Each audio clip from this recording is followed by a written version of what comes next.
So basically what we're talking about is mental fitness. And what is that good definition? To the ability to respond to life's challenges with positive rather than a negative mindset. And given that it's mindfulness based, I would have expected, peace of mind, feeling good. I would not have expected peak performance. And that's what you get to. And healthy relationships. It's mind blowing. So how does this happen? It's through these frequent exercises. Already talked about that. So what are the three areas that they address in mental fitness? The inner voices that are negative and tearing you down, the saboteurs. The inner wisdom, let's strengthen the inner wisdom, the sage. And let's strengthen the mental muscles to switch from the saboteur to the sage. In the brain, there are 10 saboteurs that they identify and 5 sage powers. So let's just look at the saboteurs real quick. I gotta just look at my time. Okay, we're good. So the judge, we all have the judge. The judge has 3 modes. I suck, you suck, and this sucks. So negativity and all of its wonderful forms, the judge, and we all have the judge. The judge has accomplice saboteurs, and they are unique to, well, there's 9 accomplice saboteurs. You take an assessment to figure out which one yours are. Here are the 9 in total. You've got controller, from controller to avoider, hyper-rational, hyperachiever. Just, to tell you, mine are, or were when I started, hyperachiever, restless, and hypervigilant. After working with the program, these restless and hypervigilant dropped off. Still going with hyperachiever a little bit. The interesting thing is that these saboteurs are actually based on strengths. So my love of engaging with projects and so on is a good thing. It's just when I judge my worth by it that it's not good. And it's similar with all the rest. Pleaser is very empathic. That's good until they're basing their entire identity on what other people think of them, right? And so on. There's strengths in all of these. So we identify those.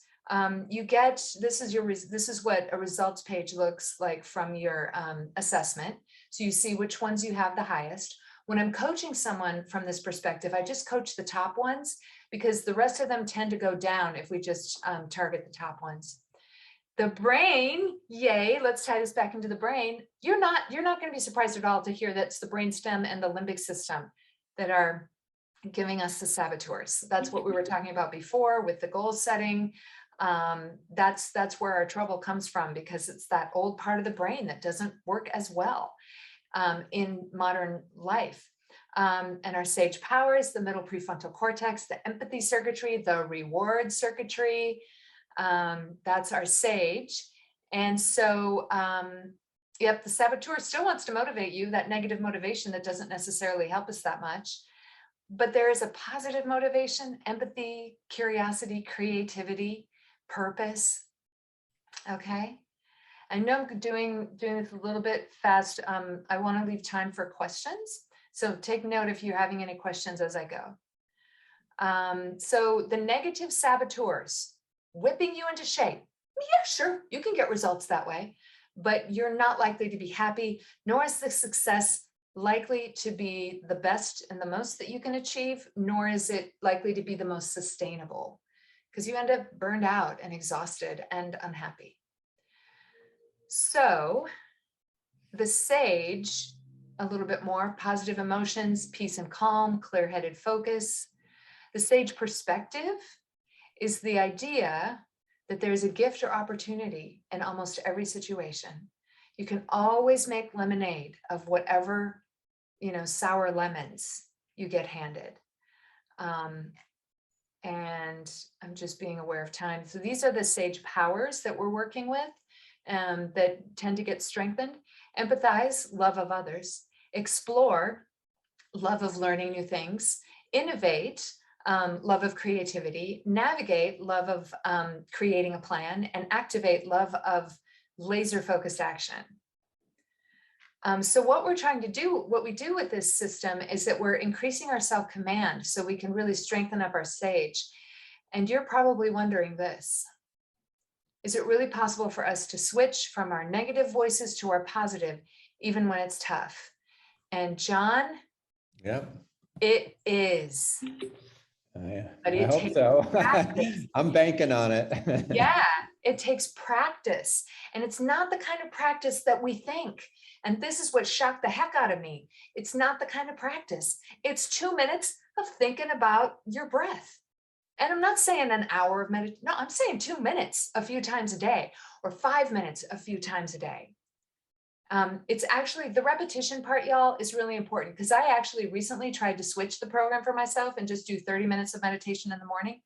It doesn't work as well. And the science backs this up, that it actually, your brain is going to be rewired more quickly and more successfully if you do it repetitively in short bursts, which I think is amazing. So yeah, it's absolutely possible to change your brain. So how do we do it? 80% is this practice that I'm talking about. 20% is the insight, understanding the information so that you can apply it.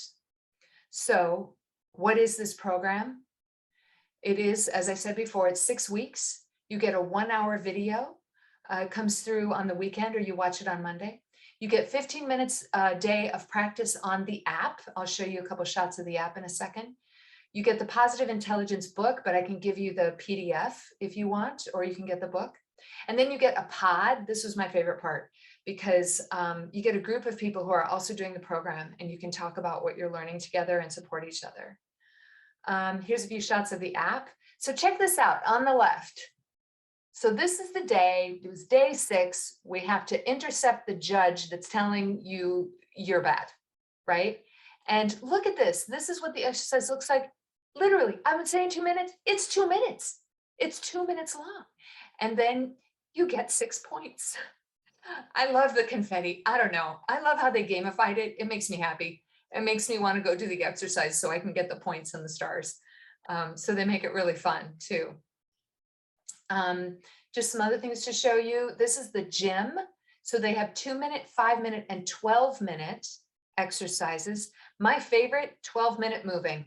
I walk to the subway and it's reminding me to notice the trees, listen to, okay, the traffic, but be present and not all caught up in those negative thoughts, but be here in this world.